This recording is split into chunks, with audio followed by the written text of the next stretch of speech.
দর্শক, আমরা রয়েছে সোনামুড়ি বাজারের স্টেশন রোডে, স্টেশন ব্রিজের উপরে। কিছুক্ষণ আগে এই গভর্নমেন্ট ছাপায় একজন পথচারী নিহত হয়েছেন, যিনি ভিক্ষাবৃত্তির সাথে জড়িত ছিলেন। এই সোনামুড়ি রেল স্টেশনে, রেল লাইনে তিনি ভিক্ষাবৃত্তির কাজ করতেন।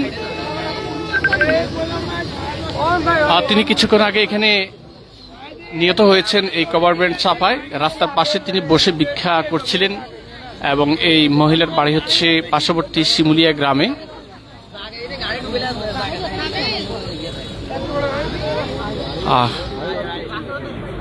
যিনি এই মুহূর্তে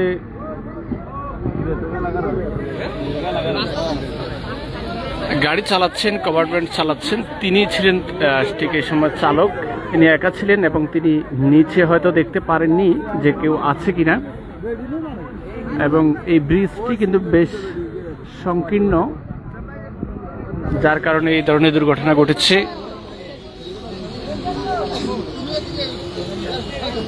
ইতিমধ্যে সোনামুড়ি থানা পুলিশ ঘটনাস্থলে এসেছে এবং গাড়িটিকে কিন্তু থানায় নিয়ে যাওয়ার সিদ্ধান্ত হয়েছে। পাশাপাশি চালক কিন্তু যিনি ছিলেন তিনি এখনো কিন্তু ড্রাইভিং সিটে রয়েছেন।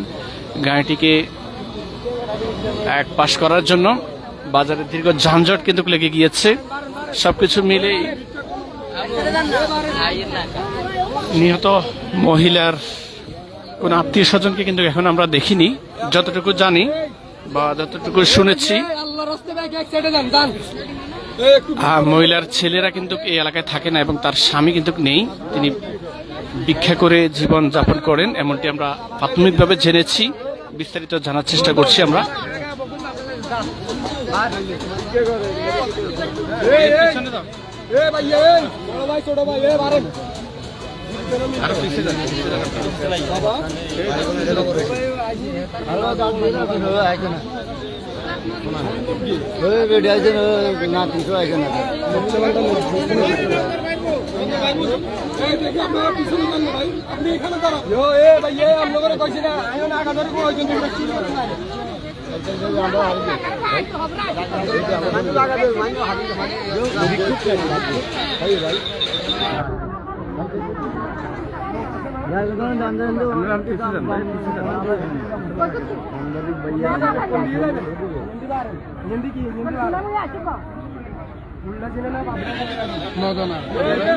রশি খেলা মায়ের আমি কত করে টানলাম দিয়ে দেখলাম না।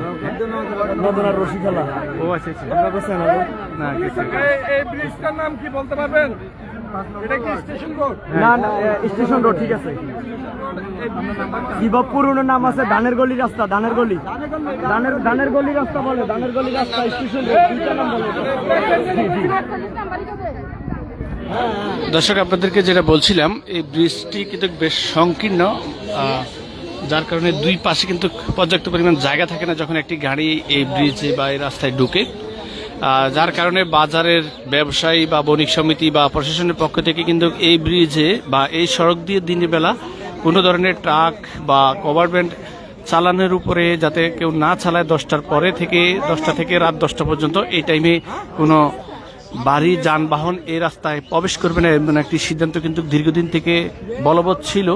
কিন্তু তারপরেও ঠিক এই মুহূর্তে যেহেতু ঈদের সময় প্রচুর পরিমাণ মানুষের ভিড় কিন্তু থাকে বাজারে, তারপরেও কিন্তু এই ধরনের একটি গাড়ি কিন্তু এই রাস্তায় প্রবেশ করা আসলে ঠিক হয়নি, যার কারণে এই ধরনের দুর্ঘটনা আসলে ঘটেছে। পাশাপাশি এই গভর্নমেন্টে কিন্তু তখন কোনো হেল্পার বা অন্যান্য কোনো সহযোগী ছিল না, যার কারণে নিচে বসে থাকা এই মহিলাকে কিন্তু যতটুকু আমরা বুঝেছি যে ড্রাইভার দেখেনি, যার কারণে এই দুর্ঘটনাটা ঘটেছে। সবকিছু মিলে কিন্তু একটি দুঃখজনক একটি ঘটনা ঘটে গেল এই বাজারের একটি ভিতরে। সোনামুড়ি রেল স্টেশন রোড, যেটি সোনামুড়ি ধানের গলি রোডও বলা হয়, সেই রোডের একদম ব্রিজের উপরে অবস্থান করছি আমরা।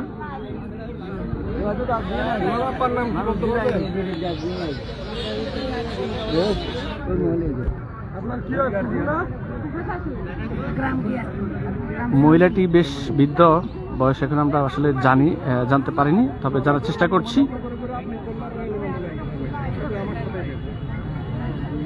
মহিলার আসলে ছেলেরা রয়েছে, আমরা যতটুকু এখনো শুনেছি যে তারা রামগঞ্জে থাকেন। মহিলা এখানে একা বসবাস করেন, তার স্বামী কিন্তু নেই, এমনটি আমরা প্রাথমিকভাবে জেনেছি।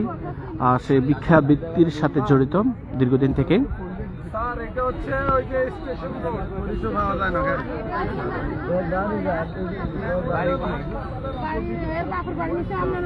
জমিনা মেমোরিয়াল। স্বামীর বাড়ি কোন জায়গায়? এই যে এদিকে একটু, এদিকে একটু তাকান। আপনার কি হয়, মানে আপনি উপশাশুড়ি আপন? হ্যাঁ, ওনার নাম কি? নাম কি? বয়স কত? বয়স আমার ধারণা আমার শ্বশুর বলছে 100, আমার শ্বশুর বড় 100 বছর? জি অনেক বেশি। তো ওনার স্বামী কি আছে কিনা? না, স্বামী নাই, একটা ছেলে মেয়েও নাই। ছেলে কোথায় থাকে? ছেলে বাদ গেছে, ছেলে হাঁটি হাঁটি বিয়ে করে ওই সরপুর একটা করছে। তো স্বামী কত বছর আগে মারা গেছে? স্বামী মারা গেছে তো অল্প কথা, 3 বছর পাশে কয়। 5 বছর। জি আর কেউ নেই বাড়িতে? হ্যাঁ, আর কেউ নাই? বাড়ির নাম কি? বাড়ির নাম কি? শিমুলিয়া পাটোয়ারি বাড়ি। পাটোয়ারি বাড়ি। জি যাই হোক, আমরা কিছুটা পরিচয় জেনেছি। শিমুলিয়া পাটোয়ারি বাড়ি, নাম হচ্ছে আমেনা। তার স্বামী কিন্তু গত 5 বছর আগে মারা গিয়েছে। একটা মাত্র ছেলে রয়েছে। ছেলেটি আসলে ওইভাবে এই পরিবারের সাথে থাকে না বা মায়ের সাথে থাকছে না, বিভিন্ন জায়গায় তার আসলে ওইভাবে থাকছে না, এমনটি আমাদেরকে জানিয়েছেন ওনার একটি নিকটাত্মীয়। আব্বার নাম জানেন? আম্মার নাম জানেন? এ তোমরা আরো পিছনে দাও না।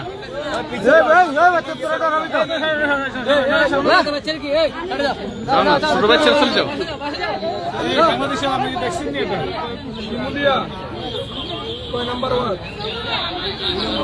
অর্থাৎ শিমুলিয়া পাটোয়ারি বাড়ির এই মহিলাটি, যার আসলে স্বামী নেই, ছেলে আছে একজন।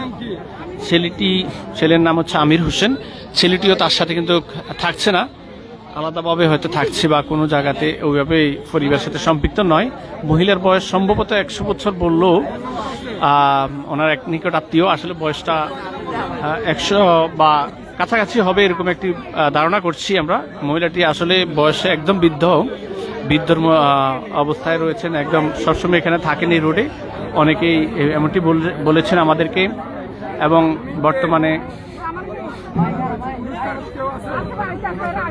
বর্তমানে আসলে ওনার আসলে বয়স অনেক বেশি হয়ে গিয়েছে এবং বৃদ্ধ বয়স, অনেকটা ঝুঁকে ঝুঁকে চলাফেরা করেন। এখানে বসেই ভিক্ষাবৃত্তি করে দিন যাপন করেন, এমনটি আমরা জেনেছি।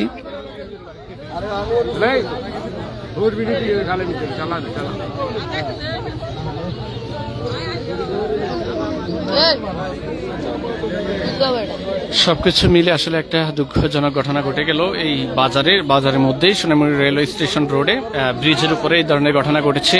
আমরা যেমনটি আপনাদেরকে বলছিলাম যে আসলে বাজারে কিন্তু দিনের বেলায় ট্রাক, কভার ভ্যান বা কোনো পণ্যবাহী গাড়ি কিন্তু ঢোকার ব্যাপারে একটা বিধিনিষেধ রয়েছে প্রশাসনের পক্ষ থেকে। বাজার বণিক সমিতি, ব্যবসায়ীরা ঐক্যমত হয়ে কিন্তু এই ধরনের একটি সিদ্ধান্ত নিয়েছে যে সকাল 9টার পরে রাত 9টা পর্যন্ত কোনো ধরনের বাড়ি যানবাহন এই বাজারে ঢুকবে না, পণ্যবাহী।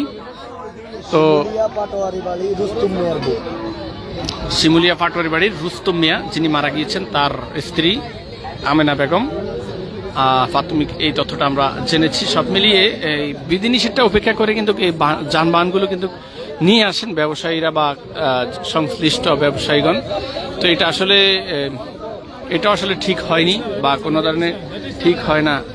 এটা আমাদের জন্য আসলে দুঃখজনক। সবকিছু মিলে কিন্তু এই ধরনের একটি ঘটনা আমাদের জন্য একটি পীড়াদায়ক হয়ে উঠেছে। আমরা এই ধরনের ঘটনাগুলোকে আমরা আসলে কিভাবে মোকাবেলা করব? ফারুক ভাই বলেন, এই যে মারা গেল এই বিষয়ে আপনি কি জানেন বা কতটুকু জেনেছেন? আমি জানছি যে আমার ড্রাইভার গাড়ি বাইর করে, আমার ট্রাকটা খেয়াল করে নেই, ট্রাকের চাকা বেশি পড়ে গেছে। মহিলাটার পরিচয় তো জেনেছেন। দিনের বেলা তো আমরা জেনেছি যে দিনের বেলায় বাজারে কোনো পণ্যবাহী গাড়ি ঢোকা নিষেধ রয়েছে। বাজার কর্তৃপক্ষ মাইকিং করে দিছে এই বিষয়টা নিয়ে আসলে বাজার কর্তৃপক্ষ আছে, বাজারের এরকম কমিটি সবসময় এটা শুনি।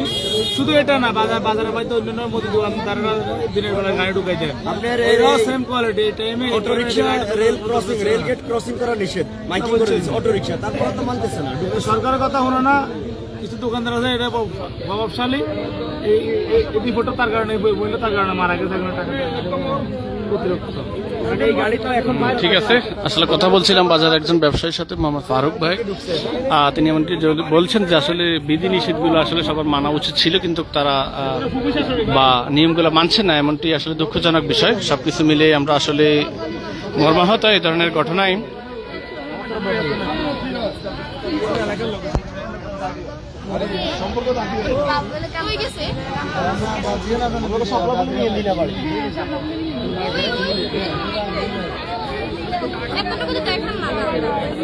বান্ধবী বান্ধবী পুলিশ ঘটনাস্থলে এসেছে এবং যে কভার ব্র্যান্ডটি চাপা দিয়েছে সেই কভার ব্র্যান্ডটিকে ইতিমধ্যে থানার দিকে নিয়ে যাওয়া হয়েছে এবং ড্রাইভারও কিন্তু এখানে কিন্তু আটক হয়েছে বলা যায়। ড্রাইভারে যে ড্রাইভিংয়ে ছিল দুর্ঘটনার সময়, তিনি গাড়ি চালিয়ে পুলিশের সহযোগিতায় তিনি কিন্তু থানায় গাড়িটা নিয়ে যাওয়া হয়েছে। সব মিলিয়ে একটি দুঃখজনক ঘটনা ঘটল। আমরা আসলে বিষয়টিকে দুঃখজনক বলা ছাড়া আসলে আর কিছু বলতে পারবো না। আমাদেরও সচেতন হওয়া উচিত ছিল, কিন্তু আসলে এই টাইম আপনারা জানেন রমজানে ঈদ কেনাকাটা ব্যস্ত সময়, মানুষ একদম বাজারে কিন্তু হাজার হাজার মানুষের উপচে পড়া ভিড় থাকে। সবকিছু মিলিয়ে কিন্তু একদম বলা যায় যে একদম রমজানের পরপরে কিন্তু রমজানের শুরু থেকেই কিন্তু বাজারে এই ধরনের যানজট, মানুষের ভিড় কিন্তু লেগেই রয়েছে। আসলে কেনাকাটা থেকে শুরু করে রমজানের কেনাকাটা, ঈদের কেনাকাটা, শপিং সবকিছু মিলে কিন্তু মানুষের ভিড় কিন্তু আসলে লেগে রয়েছে। সবকিছু মিলে আসলে পণ্যবাহী পরিবহনগুলো এই সময়তে আরো বেশি সচেতন হওয়া উচিত ছিল, কিন্তু এই ধরনের আসলে সচেতনতা আমরা লক্ষ্য করিনি। এটার কারণেই কিন্তু এই ধরনের একটি দুর্ঘটনা কিন্তু এখানে ঘটলো। তো আমরা আবারও সম্পৃক্ত হবো আপনাদের সাথে, সবাই আমাদের সাথে সম্পৃক্ত থাকবেন। ধন্যবাদ।